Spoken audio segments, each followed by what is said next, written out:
Have Dr. Choy Madatil Fatima Salaha, and she'd be presenting posterior segment changes in myopia, a cross-sectional study at a tertiary care center. Good afternoon. My topic is posterior segment changes in myopia, a cross-sectional study at a tertiary care center in North Kerala. The number of people affected by myopia is now increasing around the world and is projected to affect 50% of the world population by 2050.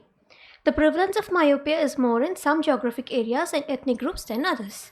Posterior segment changes are the most common cause of vision loss in myopic patients.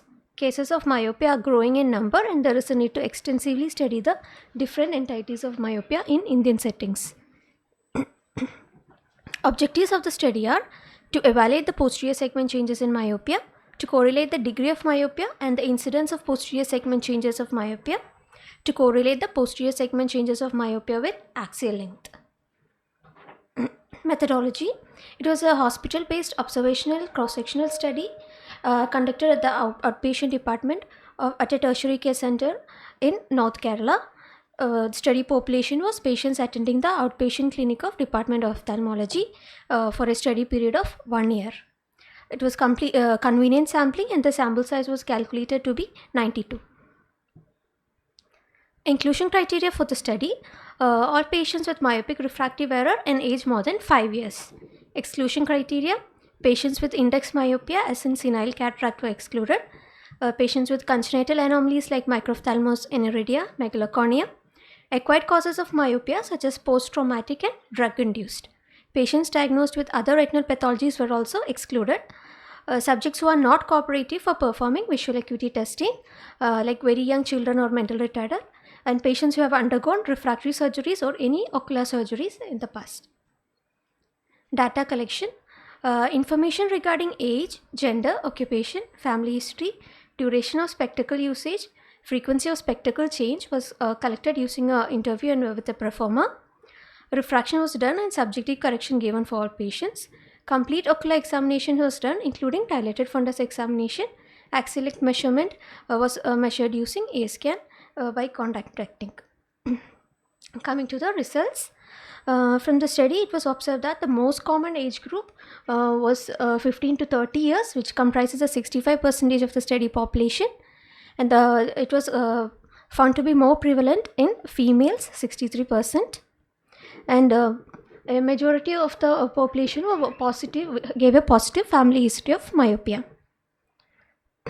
Comparing the other variables like duration of spectacle contact use, the mean was found to be 11 years, and time since last change of spectacles or contact lens, it was a mean of around 1.37 years. And spherical equivalent in right eye and left eye was found to be minus 4.19 and minus 3.43 respectively. While comparing the best corrected visual acuity in different degrees of myopia, it was found that 82% of the study population improved with 266 vision in mild myopia group, and the vision less than 624 were most commonly seen in the high myopia study.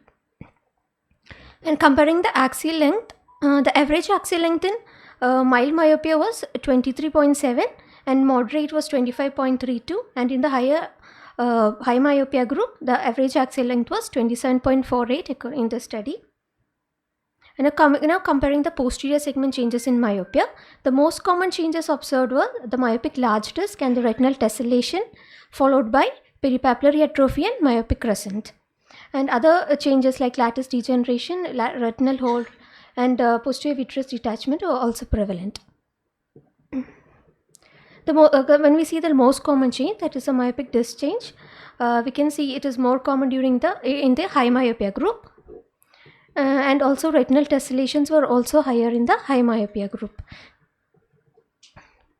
When we compare the peripheral retinal changes, lattice degeneration was commonly seen in the moderate and high myopia group almost equally, and other degenerations like snail track, retinal tear, retinal hole, and retinal detachment were more in the high myopia group.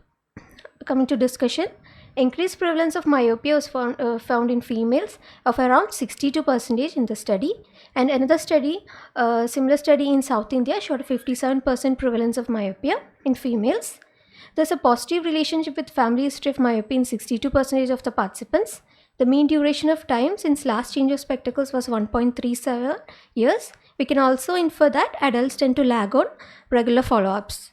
The mean axial length increases with increase in dioptric power of myopia. The most common posterior segment changes found in this study are myopic large disc in 55.4% and in retinal tessellation 51%.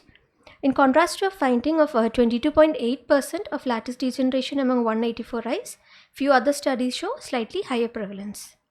Overall, the study shows a strong and significant correlation between the existence of different posterior segment changes and the degree of myopia, with higher degrees of myopia being more frequently linked to these conditions. These are my references. Thank you. So you have not shown any single picture of posterior segment findings. The problem is here. You have not shown anything, no, about posterior segment lattice and all. You have not shown pictures in your study. You have done study, no, because you have calculated all these things. Yes, So naturally, you're supposed to show the pictures. You have not shown. Sir, I have the pictures. I haven't included. No. This is a competitive exam, like competitive. You have to show all those things. Yes. Then the slides management, no, you have put all the sentences in something, so many lines in a single slide. It's very difficult to visualize. Something is crowding. So naturally, you'll have difficulty in reading also. Yes, sir. Number 3 have shown posterior segment findings in tessellation of myopia. But tessellation can be seen in normal persons also. How can you say that only in myopic posterior? It's not because of myopia. So tessellation can occur because of pigments in the retina, pigment epithelium less or more in choroid. That's all.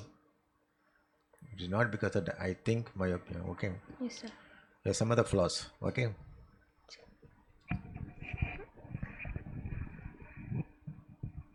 In which group will you get the retinal detachment? Simple, medium, and high myopia. In which group? In with peripheral retinal degenerations. No. Retinal detachment. Common, very common in which group? High myopia group. Moderate and high myopia group.